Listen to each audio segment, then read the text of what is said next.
My name is Carrie Caudle, and welcome to Read Aloud with Ms. Caudle. Today we are reading the stunning book, My Hair is a Garden, Words and Pictures by Cozbi A. Cabrera. Enjoy. My Hair is a Garden, Words and Pictures by Cozbi A. Cabrera.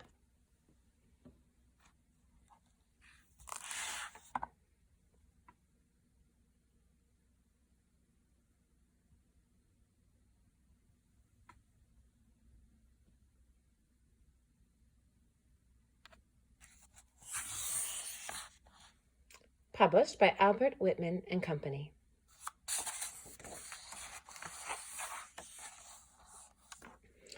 To Yana, who is learning to love and appreciate all things beautiful, including her hair. I was always drawn to Miss Tilly's house. She lived 4 houses down and across the street from our house. There was something special about Miss Tilly, the way she found a use for everything and made up songs while scrubbing her porch, the way her house shone in the daylight with its vines curling around it. It took my breath away. You could say her house had a glory.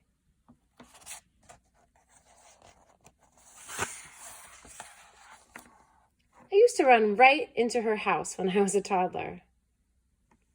So when I was teased because of my hair, again, it was no surprise that I found myself running right to Miss Tilly's after school.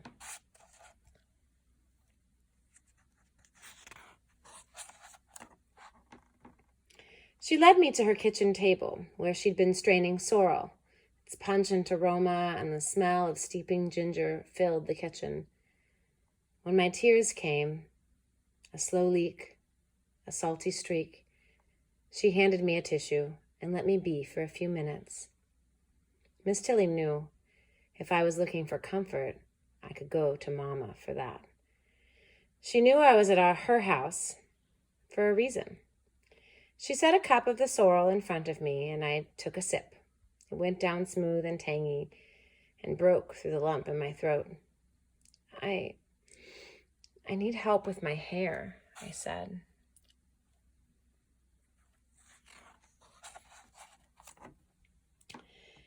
It wasn't the first time my hair had been made a joke. I sort of got used to it. I'd shrug it off, or I'd keep my hat on even when I wasn't supposed to wear it in class. But when Julio Richards, who I'd known since kindergarten, said, "We all know Mac's hair is always a mess," he said it like it was a fact.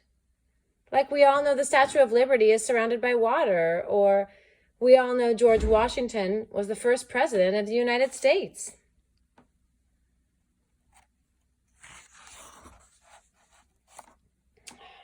Folks have been poking fun at my hair since I was little, I told Miss Tilly. Mama's tried to fix it, but the truth is, she doesn't know what to do with it. I could feel Miss Tilly's hand on my thick nest of a head. That touch gave me hope. I made a little song in my head. Miss Tilly's hair is shiny, Miss Tilly's hair is long. She wears it as a crown, like beauty wrapped in song. You know, Miss Tilly's hair has a glory.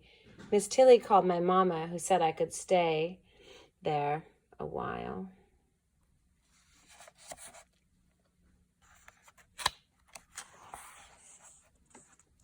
Then Miss Tilly turned to me.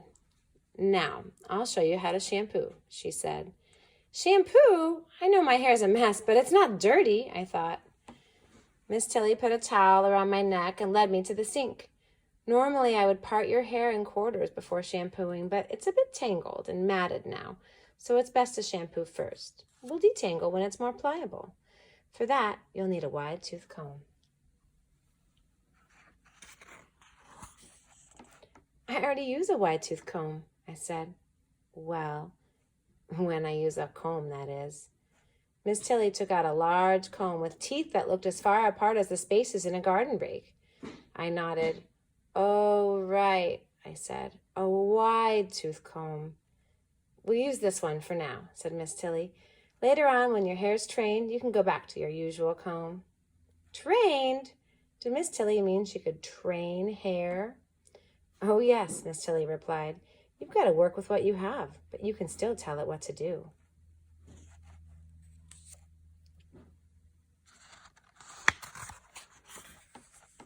Do you think my hair will be as long as yours once it's trained? I asked her. Length doesn't matter, Mackenzie. Don't let anybody fool you. It's the health of your hair that counts. Miss Tilly ran the water in the sink. I guess you're right, I said, but I wasn't convinced. Would my hair always be somebody's idea of a joke? Would it ever be beautiful? Miss Tilly turned the water off. Which would you prefer if you had to choose? A healthy, shiny head of cropped hair, or hair that's long, straggly, fragile, and full of split ends?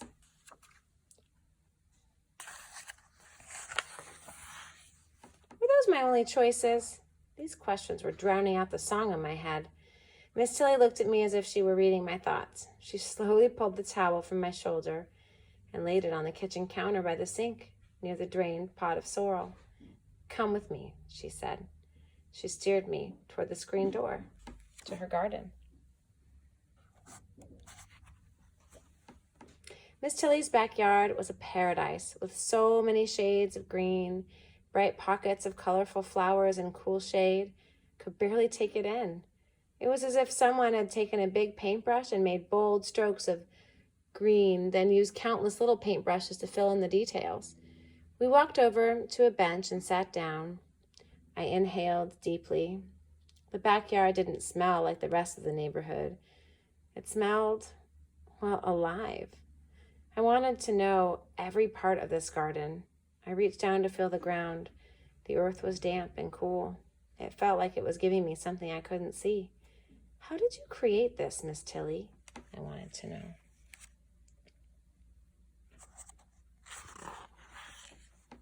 30 or more years ago, I put some seeds in the ground, Miss Tilly said. I planted cuttings from neighbors' and friends' trees, bought a few plants and bulbs from catalogs. I pointed to the tree Miss Tilly called a Japanese maple, the big one that draped gracefully over the garden. That tree was a cutting? I asked. Oh, that was a wee thing at first. The phone company men came through the yard one day and trampled over it with their boots, got in the way where they were sitting to have lunch. I found it plucked up clean and woven into the chain link fence. I gasped. What did you do? Oh, I cried, Miss Tilly replied. Paid $15 for that tree, and that was a lot of money for me at the time. I put that tree right back in the ground and watered it every day without fail. I thought about how that little tree had survived and all the water Miss Tilly gave it every day, even though it just looked like a broken branch. I wonder if I would have given up and thrown it away. I leaned down and ran my hand over some tiny plants on the ground near the bench. What are these? Those are succulents. They hold a lot of water. Makes a great ground cover. They sure are pretty, I said. Miss Tilly looked at me. Is that Japanese maple prettier than those succulents? She asked. Of course not, I said. Even though the Japanese maple's taller, she asked. They're both beautiful, I said, even though they're so different. As the words came out of my mouth, I knew that I believed it. Ah, she said, go back inside and put your towel back on. That was the day I first learned that my hair is a garden.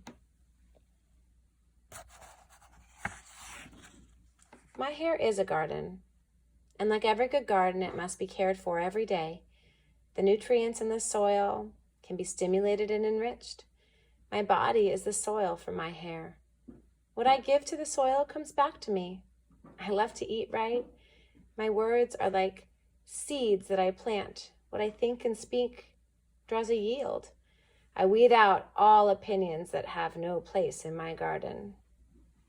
Miss Tilly says it's not what you start with in the garden that matters. It's the care, time, and attention you give it. My hair is a garden, and I give it love.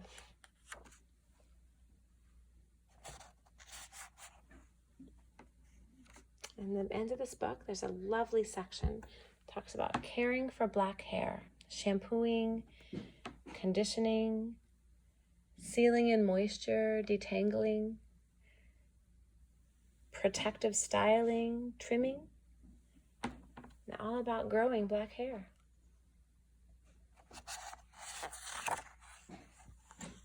And back here, there's even some special recipes for a special rinse and moisturizing shea butter.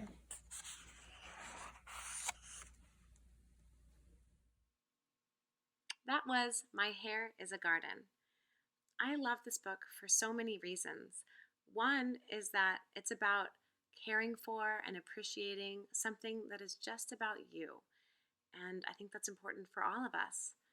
But I also love it because I get to learn about something I don't know a lot about. As a white woman, I don't have a lot of experience with black hair.